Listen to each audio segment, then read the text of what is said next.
Praise the Lord. எப்படி இருக்கீங்க? நல்லா இருக்கீங்களா?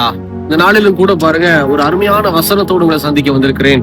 நீதிமொழிகள் 28ஆம் அதிகாரத்துல 19ஆம் வசனத்தை பைபிள்ல வாசிக்கிற கவனிச்சு பாருங்க.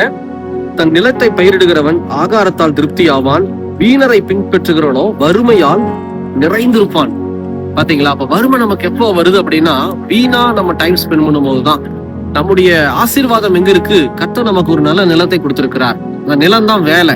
அந்த வேலை என்ன வேலையா இருந்தாலும் சரி, உண்மை உத்தமத்தோடு செய்யணும். முதல்ல ஆண்டவரை தேடுறதுல உண்மையா இருக்கணும். கர்த்தர் அடுத்தது நமக்கு கொடுத்திருக்கிற காரியங்களை உண்மை உத்தமத்தோடு இருந்தோம்னா கர்த்தரை உயர்த்துவார், பாதுகாப்பார், ஆசீர்வதிப்பார், பரிபூரணத்தை கொடுப்பார்.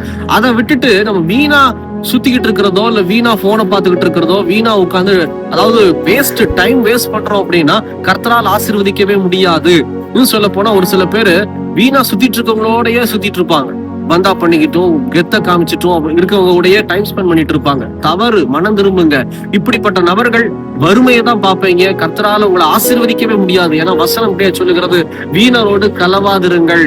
வீணா செலவு பண்ணாதீங்க, வீணா டைம் ஸ்பெண்ட் பண்ணாதீங்க. கர்த்தருக்கு இது பிடிக்காது. நிறைய இடங்களுக்கு நான் கடந்து போகும்போது அவங்க பெற்றோர் சொல்லுகிற ஒரு காரியம், என் பையன் படிச்சு முடிச்சுட்டான் பிரதர், ஆனா வேலைக்கு போக மாட்டேங்கிறான், வீணா ஊருக்குள்ள சுத்திக்கிட்டு இருக்கிறான், சில பசங்களோட சேர்ந்து அவன் கெட்டு போயிட்டு இருக்கிறான், அவனுக்காக ஜெபம் பண்ணுங்கன்னு சொல்லி. இன்னைக்கு நிறைய பசங்க சம்பாதிக்க நினைக்கிறதே கிடையாது, சும்மா அப்படியே ஜாலியா சுத்திட்டு இருக்கதான் நினைக்கிறாங்க. இது தவறு. அதாவது நீங்க ஓட வேண்டிய நாட்கள்ல ஓடணும், சம்பாதிக்க வேண்டிய நாட்கள்ல சம்பாதிக்கணும்.